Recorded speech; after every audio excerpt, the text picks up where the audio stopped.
15 साल से मेरा परिवार सफर कर रहा है। वो मेरी बीवी बेटी का कहना है कि राजनीति से दूर होना, वो भी हो सकता है।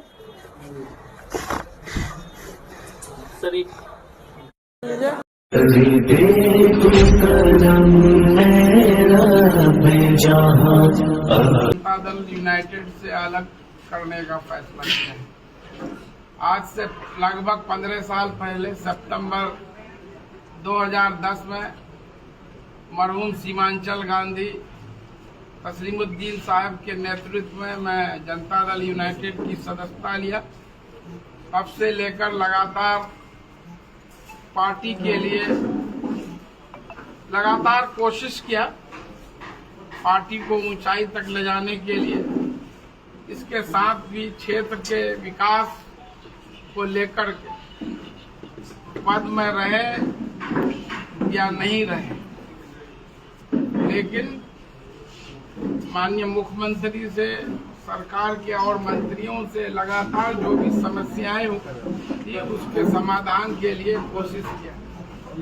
आप सब जानते हैं कि मैं राजनीति में आने से पहले शिक्षक था और सितंबर 2010 में नौकरी छोड़कर मैं पॉलिटिक्स में, सियासत में आया था।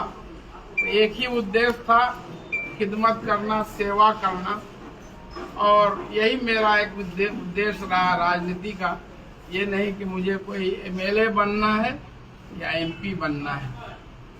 मुझे यहाँ की जनता ने दो बार कोचाधामन से विधायक भी बनाया, 2014 के उपचुनाव में और 2015 के चुनाव में, और जीता हारा, लेकिन मुझे जनता से कभी कोई शिकायत नहीं रही।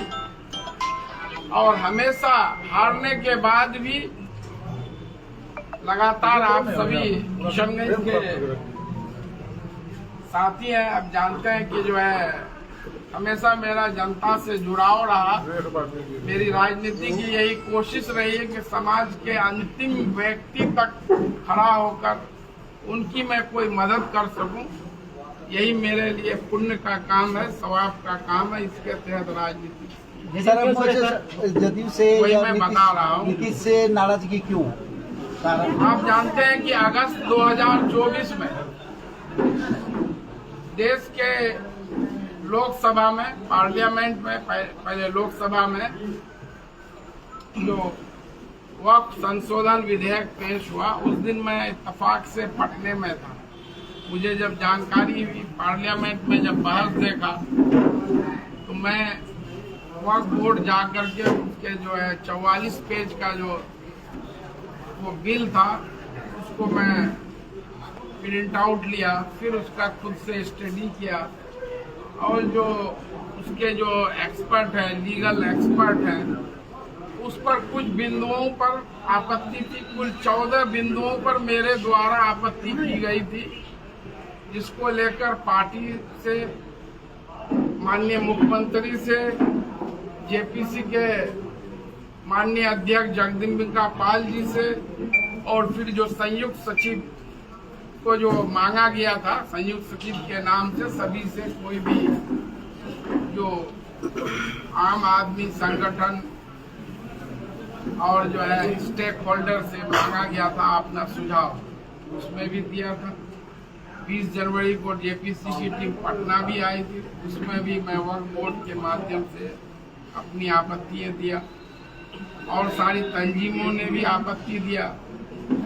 और जो है इसके बाद मुख्यमंत्री के निर्देश पर पार्टी मुख्यालय में बैठक भी हुई, जिसमें हमारे प्रदेश अध्यक्ष उमेश कुशवाहा जी, माननीय मंत्री, केंद्रीय मंत्री ललन सिंह जी, माननीय जल संसाधन मंत्री विजय चौधरी जी, माननीय जो अल्पसंख्यक कल्याण मंत्री जमा खान साहब, सुन्नी वक्फ बोर्ड के चेयरमैन इरशादुल्लाह साहब, सिया वक्फ बोर्ड के चेयरमैन अफजल अब्बास साहब, एमएलसी खालिद अनवर साहब, और जो है हमारे पार्टी के कोषाध्यक्ष और विधान पार्षद ललन शराफ जी, और संजय सिंह उर्फ गांधी जी, जो माननीय विधान पार्षद हैं, और विधान परिषद में सत्तारूढ़ दल के सचेतक भी है, और मैं खुद मौजूद था वहाँ पर।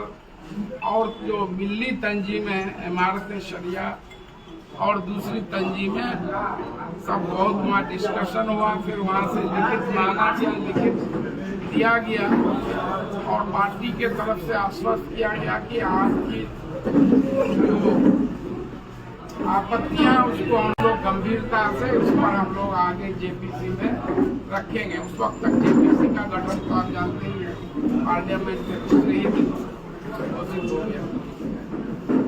हम लोग आश्वस्त थे और उसके बाद जब बिल फिर जेपीसी के रिपोर्ट के बाद जब बिल पेश हुआ, उस पर भी हम लोग देखे थे ये चीज आपत्तियां है ही। फिर आप डिबेट में देखे होंगे कि हमारे गृह मंत्री माननीय अमित शाह जी बार बार वो कह रहे थे कि इसमें कोई भी नॉन मुस्लिम नहीं रहेगा।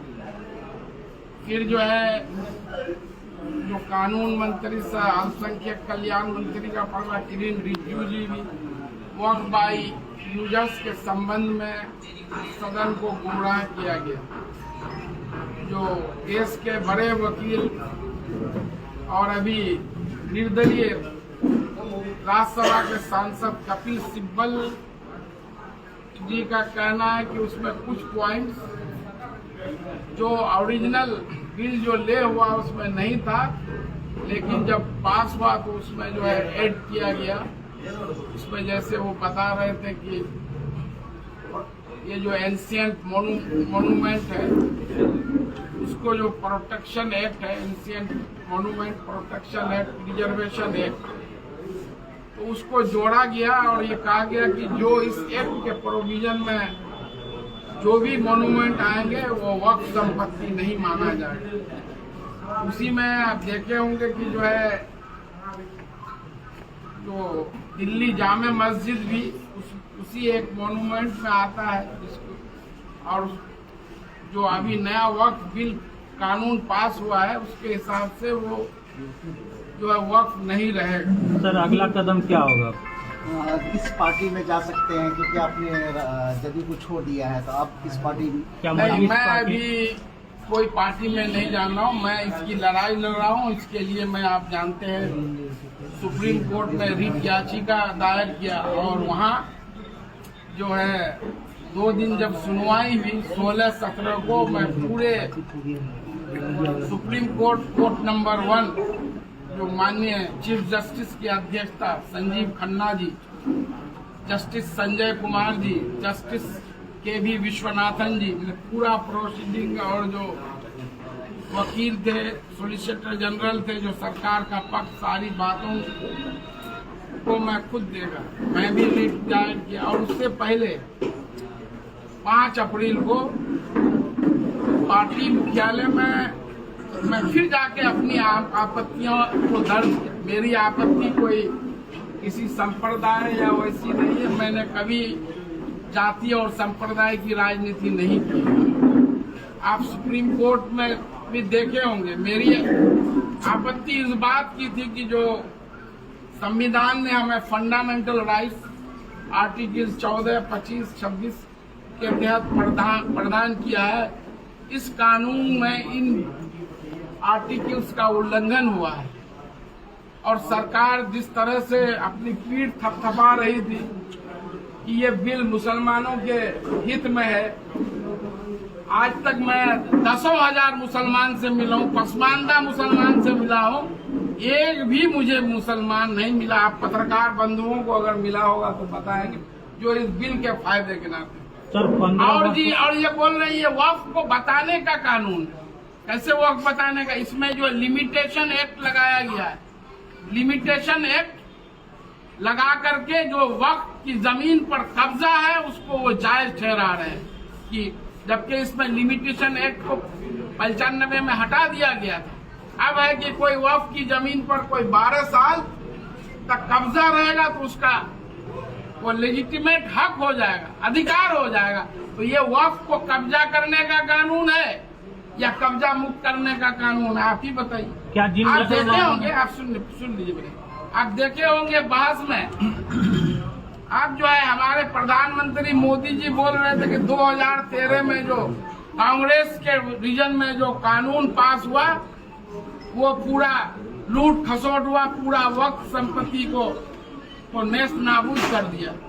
मैं पूछना चाहता हूं, आप सब लोग बुद्धिजीवी पत्रकार है, 2013 का जो वक्त संशोधन एक्ट जब पास हुआ था उस वक्त बीजेपी के तरफ से अटल बिहारी वाजपेयी जी, आडवाणी जी संसद में थे, सैयद शाहनवाज हुसैन जी लोकसभा में बहस किए थे, मुख्तार अब्बास नकवी राज्यसभा में किए थे और सर्वसम्मति से बीजेपी का भी समर्थन उसमें था। आज अगर प्रधानमंत्री ये करे वो बहुत खराब कानून था, उसके लिए बीजेपी भी जिम्मेदार है कि बीजेपी ने उसको सर्वसम्मति से उसको पार्लियामेंट में पास कराया था। और अभी आप देखेगा पार्लियामेंट में भाषण सुन लीजिए, शाहनवाज साहब का क्या भाषण दिए हैं कि वक्त की जमीन पर सरकार का कब्जा है, हमारी सरकार आएगी तो उसको कब्जा मुक्त करेंगे। तो ये कब्जा मुक्त नहीं है, ये कब्जा करने की एक साजिश है। वक्त एक मिनट सुन लीजिए, वक्त पहले समझने की जो लोग बोलते हैं हमारे रिज्जू जी पार्लियामेंट में वो ट्रस्ट और वक्त का कंसेप्ट इस्लामिक है, प्रोफेट मोहम्मद सल्लल्लाहु अलैहि वसल्लम के बाद से ये चला आ रहा है। कोई भी अपनी संपत्ति को अपनी इच्छा अनुसार जो है वो दान करता है अल्लाह के नाम से, अल्लाह के नाम पर जो दान करने वाला उसको वाकिफ कहा जाता है। और वाकिफ उसकी मर्जी होती है, उसमें लिखा हुआ रहता है कि भाई इससे जो आमदनी होगी उसमें इन कामों में ये खर्च होगा। आप जो है जिस तरह से आप देखे होंगे यहाँ रुस्तुम अली अल्पसंख्यक आवासीय विद्यालय, रुस्तुम अली को कोई जानते थे? हमने देखा कि भाई 30 एकड़ जमीन वो वक्त की है, उसको जो है उसकी इच्छा थी कि उसमें शिक्षा तालीम पर जो है आज हो रहा है और उस जमीन को 30 साल के लिए लीज पर दिया गया है। यहाँ पर रजिस्ट्री ऑफिस में लीज हुआ है 30 साल के लिए और 1 साल का किराया 76,500 रुपये। तो ये वक्त की आमदनी बनाने के लिए ये हुआ। लेकिन आपका जो कानून है, आप बोल रहे हैं 5 साल तक प्रैक्टिसिंग मुस्लिम होना चाहिए, इसका क्या डिफरेंस है? आप कैसे कहेंगे ये 5 साल तक मुसलमान प्रैक्टिस रहेगी? कोई औरतों को आप कैसे डिफाइन करेंगे? और संपत्ति आपकी है, ये कानून है, आपको राइट टू प्रॉपर्टी। मेरी संपत्ति किसी मंदिर को दे दे, मस्जिद को दे दे, गुरुद्वारा को दे दे, दुबे जी को दे दे, करीम जी को दे दे, किसी को भी दे दे, आप ये कानून है, आप नहीं ना रोक सकते हैं कि आप दान नहीं कर सकते हैं, हिंदू दान नहीं कर सकते। हमारे यहाँ बहुत सारे हिंदू जो आपके समर्थक है वो बोल रहे हैं कि मजलिस पार्टी ज्वाइन करने के लिए, क्या कहेंगे? आप लोग बहुत कुछ कहेंगे, मेरा MLA MP बनना ही राजनीति का मकसद नहीं है। क्या ये खबर सही है अगर कि मैं मदरसा बोर्ड का चेयरमैन का ऑफर ठुकरा दिया आपने? अब ये मैं नहीं बता सकता हूँ, मेरे मोबाइल चेक कर लीजिए कितने लोगों का। मैंने एक बार कहा कि मैं नहीं रह गया जी, अब नीतीश कुमार सेकुलर नहीं रह गया, उनको उनकी मानसिक स्थिति ठीक नहीं है इसलिए उनको गुमराह कर दिया गया। क्या मानते हैं आप इस पे? क्या अब हो गया कुछ लोग जो है कि भाई जो उनको जो है गलत ये 15 साल के बाद आप पार्टी छोड़ रहे हैं तो कहीं ना कहीं आपको एक अलग लगाव होगा उस पार्टी से, तो क्या हर लगता चीज का है आखिर कोई ये आज नौबत क्यों 15 आया? साल तक कहीं रहता है, कोई घर में किसी घर में तो उससे अलगाव होता है। तो जब बिल लाया गया तो उस वक्त आप इस्तीफा नहीं दिया, अभी इस्तीफा दे रहे हैं। जब कानून बन गई, जब बिल लाया गया तो उस समय इस्तीफा देना उस चाहिए। टाइम तक मैं प्रोटेस्ट कर रहा था। आप बता दीजिए कौन जन, मेरे सब पब्लिक डोमेन में है। अगस्त सितंबर से लेके जनवरी तक कौन है जो उसके लिए लड़ाई लड़ा, बिल पेश हुआ और उसके बाद भी सुप्रीम कोर्ट गए और भी उम्मीद था कि जो है कि जिस तरह से CAA में हुआ था, हम लोग 20 दिसंबर 2019 को अमीर शरीयत मौलाना वली बिहार के रहमानी, जिन मुस्लिम मतदाताओं ने वोट दिया आपको, जदयू को, क्या लगता है उनके साथ विश्वासघात किया गया है जदयू के द्वारा? निश्चित रूप से इस बिल के पास होने से माइनॉरिटीज को हर्ट लगा। ये कोई धार्मिक मामला नहीं है या कि हिंदुओं के खिलाफ है। ये वक्फ एक इस्लामिक कंसेप्ट है और कोई आप जो है अब गृह मंत्री बोले 2 हिंदू 2 नॉन मुस्लिम नहीं होगा, तो ये बिल आप गजट देख लीजिए, उसमें प्रोविजन है। तो आदमी किस पर भरोसा करेगा? देश का गृह मंत्री अगर जो है पार्लियामेंट में जो बोल रहा है और बिल में उससे एक्ट में उससे इतर है, तो आदमी किस पर भरोसा करे? आप पत्रकार हैं, आप ही बोलिए। कुछ मुस्लिम नेताओं का आश्वासन दिया गया था कि नहीं सुधार के लिए, मतलब बोला गया था केंद्र सरकार को, उस टाइम तक आप लोगों को क्या आश्वासन दिया? निश्चित रूप से मिला था। मैं तो बोला हूँ कि मैं बताया ना, प्रदेश मुख्यालय में अमीर शरीयत भी और भी तंजीमें थी, जिनके सारे मुस्लिम लीडर्स थे। और आखिरी बार मैं 5 अप्रैल को जाके मैं लोगों की जो नाराजगी है और अपनी नाराजगी को मैं कर दिया हूँ कि अगर इसको दूर नहीं किया गया तो हम लोगों को इस ऐसे पार्टी में काम करने का जो है हम लोग जो है मजबूर है। आगे क्या प्लान है सर आपका? आगे कोई प्लान नहीं है, मेरा यही संभावना प्लान है। पुराने दोस्त के साथ आप जा सकते हैं। मेरा यही प्लान है कि इस बिल को रोके, फिर 5 को डेट हम लोग जाएंगे। अभी भी हम केंद्र सरकार से आग्रह करते हैं, नीतीश कुमार जी से आग्रह करते हैं कि अब भी जो है देश के हालात को देख करके इस बिल को आप समझ लीजिए। आप देश के सुप्रीम कोर्ट में जो कोर्ट नंबर 1 चीफ जस्टिस ने कितनी बड़ी टिप्पणी कर दी, सॉलिसिटर जनरल को उसको जवाब नहीं मिला, आधे घंटे का टाइम मिला, बोला एक दिन दिया, तो फिर बोलता 7 दिन, उसके बाद जवाब। इसलिए ये तो उसकी संवैधानिकता को तो वही कर। साहब ने कहा है कि मुजाहिद साहब का MIM में खैर मकदम है। ठीक है, शुक्रिया। लेकिन संभावना है कि नहीं सर? अब संभावना, अब जब चुनाव लड़ेंगे, अभी मेरा पुराने कोई इरादा नहीं। अभी मैं दुविधा में हूँ, 2 धार में हूँ। मुझे अपने मेरे कारण 15 साल से मेरा परिवार सफर कर रहा है। मेरी बीवी बेटी का कहना है कि राजनीति से दूर होना, वो भी हो सकता है।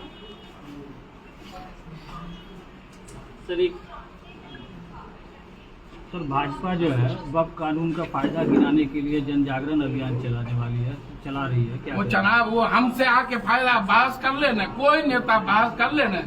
उनके सॉलिसिटर जनरल तो पानी पी रहे थे सुप्रीम कोर्ट में, जवाब नहीं मिल रहा था। टाइम आपने बोला हमने 87 लाख लोगों को सुना, इतने आवेदन आया, जेपीसी में ये हुआ वो हुआ, पार्लियामेंट में डिस्कशन हुआ, और आपका जो सॉलिसिटर जनरल जब सुप्रीम कोर्ट में जब फरार हो रहा था चीफ जस्टिस का और जस्टिस का, तो उसको पानी नहीं मिल रहा था। जवाब क्यों नहीं दिए? आपने जो वक्फ बाय यूजर्स को खत्म किया है, क्यों नहीं जवाब दिए? 2 नॉन मुस्लिम को जो आपने इंपोर्ट किया, क्यों नहीं जवाब दिया? चीफ जस्टिस ने तो पूछा कि आप ये चाहेंगे कि किसी मंदिर के